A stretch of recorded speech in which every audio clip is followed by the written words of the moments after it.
अब हम आते हैं कंसोलिडेटेड इंजीनियरिंग एंटरप्राइजेस केस के ऊपर।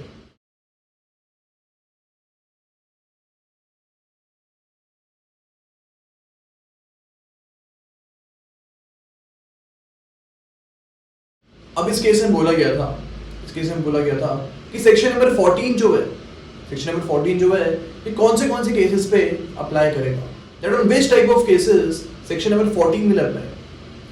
फर्स्ट पॉइंट यहाँ पे बोला गया था that the earlier proceedings must not be in the nature of quasi civil or criminal proceedings। तो जो earlier proceedings हैं वो quasi civil या फिर criminal proceeding नहीं होनी चाहिए, तभी सेक्शन नंबर 14 अप्लाई होगा एंड इस टाइम को हम एक्सक्लूड कर पाएंगे। For example income tax department में आपका केस पहले चल रहा था एंड यहाँ पे इस चीज की वजह से आपने कोर्ट में केस फाइल नहीं किए, तो इन this case section number 14 apply नहीं होगा एंड अगर आपका लिमिटेशन पीरियड ओवर हो चुका है then you can not file suit in this case. तो यहाँ पे आप सूट फाइल नहीं कर पाओगे, okay, because income tax department जो है it's a quasi civil body. यही अगर फॉर एग्जांपल आपने कोर्ट ए में गुड फेथ में अपना टाइम वेस्ट कर दिया, okay, then in that case section number 14 apply हो सकता है एंड आपको यहाँ पे ये टाइम एक्सक्लूड किया जा सकता है, लेकिन same will not be true for income tax department because it is a quasi civil body. इसके अलावा यहाँ पे बोला गया था कि फॉर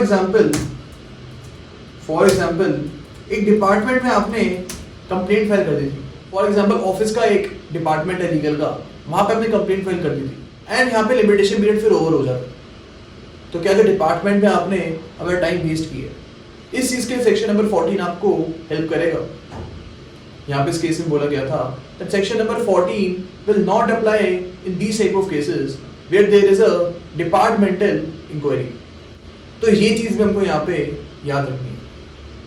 इसके अलावा यहाँ पे बोला गया था that the parties, third point जो है इसका, that the parties must be same in both the suits।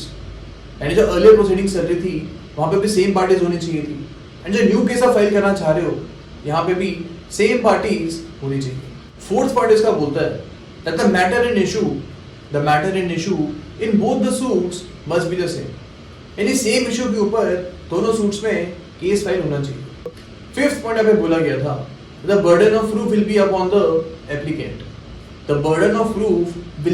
applicant to prove that he acted in good faith।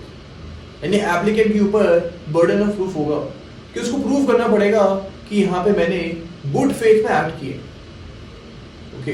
तो ये कुछ चीजें हमको इस केस में बताई गई थी।